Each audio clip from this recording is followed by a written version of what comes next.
ഇന്നലെ വണ്ടിയിൽ പോകുന്ന നേരത്ത് ഫ്രണ്ടിലൊരു ഓട്ടോറിക്ഷ പോയിക്കൊണ്ടിരിക്കുക. ഈ ഓട്ടോറിക്ഷയുടെ അടിയിൽ ഒരു ക്യാപ്ഷൻ ഇങ്ങനെ എഴുതിയിട്ടുണ്ട്. അപ്പോൾ ഇത്തിരി അകലമുള്ളത് കൊണ്ട് വായിക്കാൻ പറ്റണില്ല. അങ്ങനെ വണ്ടി കുറച്ചും കൂടി ഇങ്ങനെ ചേർത്ത് പിടിച്ചു. അപ്പോൾ ആ വണ്ടിയുടെ ഓട്ടോറിക്ഷയുടെ പുറകിൽ ഇങ്ങനെ എഴുതി വെച്ചിരിക്കുകയാണ്: ചിരിക്കുന്ന ചുണ്ടിനറിയില്ലല്ലോ കണ്ണുനീരുള്ള കണ്ണിൻ്റെ വേദന. തീർച്ചയായും വലിയ ആഴ്ചയിലേക്കൊക്കെ വരുമ്പോൾ ഒരുപാട് കണ്ണുനീരിൽ കുതിർന്ന ഈശോയുടെ കുരിശിൻ്റെ വഴിയിലെ ഏറ്റവും ഒരുക്കമുള്ള ദിവസങ്ങൾ നമ്മൾ കാണുന്ന ദിവസമാണ്. ഇന്ന് നമ്മൾ 40-ാമത്തെ വെള്ളിയാഴ്ച ലാസറിനെ കുറിച്ച് നമ്മൾ വചനഭാഗം വായിച്ചു. നാളെ നമ്മുടെ വീടുകളിലൊക്കെ കോഴിക്കോട്ട ഉണ്ടാക്കും. കോഴിക്കോട്ട ശനിയാഴ്ച എന്ന് പറയും, ഓശാനയുടെ തലേ ദിവസം. ഒരുപാട് കാര്യങ്ങൾ ഈ കോഴിക്കോട്ടയെക്കുറിച്ചൊക്കെ നമ്മൾ കേട്ടിട്ടുണ്ട്.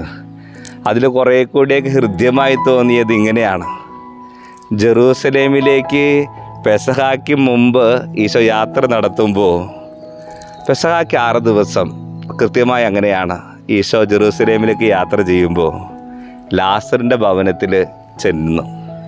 ലാസറിൻ്റെ ഭവനത്തിൽ സഹോദരിമാരായ മർത്തയും മറിയവും മാവ് കൊണ്ടുണ്ടാക്കിയൊരു വിഭവം ഈശോയ്ക്ക് വിരുന്നായി നൽകി.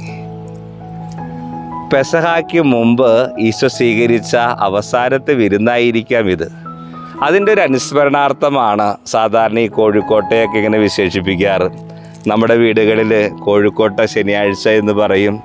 ചില ഏരിയയിലൊക്കെ ലാസറിൻ്റെ ശനിയാഴ്ച എന്നും പറയും. നമ്മുടെ വീടുകളിലൊക്കെ അരിപ്പൊടി കൊണ്ടുണ്ടാക്കി അതിൽ തേങ്ങ വിളയിച്ച് മധുരമൊക്കെ ചേർത്ത് വെച്ച് കോഴിക്കോട്ട ഉണ്ടാക്കും. ഹൃദ്യമായി തോന്നിയൊരു കാര്യം, മർത്തയും മറിയുമൊക്കെ പ്രാർത്ഥനയോടെ സ്നേഹത്തോടെ ഒരുക്കത്തോടു കൂടി ഉണ്ടാക്കിയ ഒരു വിഭവം ഈശോയ്ക്ക് വിരുന്ന് നൽകി. എത്രയോ വിരുന്നുകളാണ് ഓരോ ദിവസവും ഈശോ നമുക്ക് വേണ്ടി ദിവ്യകാരുണ്യമായി ഒരുക്കി വച്ചിരിക്കുന്നത്. എല്ലാ ദിവസവും നമുക്ക് വേണ്ടി വിരുന്നൊരുക്കുന്ന ഈശോയ്ക്ക് ഒരു വിരുന്നൊരുക്കാൻ ഏറ്റവും അനുയോജ്യമായ ദിവസമാണ് ഈ കോഴിക്കോട്ടയുടെ ശനിയാഴ്ച. നമ്മുടെ പ്രിയപ്പെട്ടവർക്കും ബന്ധുമിത്രാദികൾക്കും സുഹൃത്തുക്കൾക്കും അയൽപ്പക്കക്കാർക്കൊക്കെ വിശേഷങ്ങളും നമ്മുടെ വീട്ടിലെ പ്രധാനപ്പെട്ട ദിവസങ്ങളൊക്കെ വരുമ്പോൾ വിരുന്നൊരുക്കി വരാം. പക്ഷേ ഈശോയ്ക്ക് വേണ്ടി സ്നേഹത്തോടെ ഒരുക്കത്തോടെ പ്രാർത്ഥനയോടെ ഒരു വിരുന്നൊരുക്കാൻ ഈ കോഴിക്കോട്ട ശനിയാഴ്ച ദിവസം നമുക്കും നമ്മുടെ കുടുംബങ്ങൾക്കും കഴിയട്ടെ. ദൈവം സമൃദ്ധമായി ഈ ദിവസത്തെയും നമ്മുടെ കുടുംബങ്ങളിലെ ഓരോ വിരുന്നുകളെയും അനുഗ്രഹിക്കട്ടെ.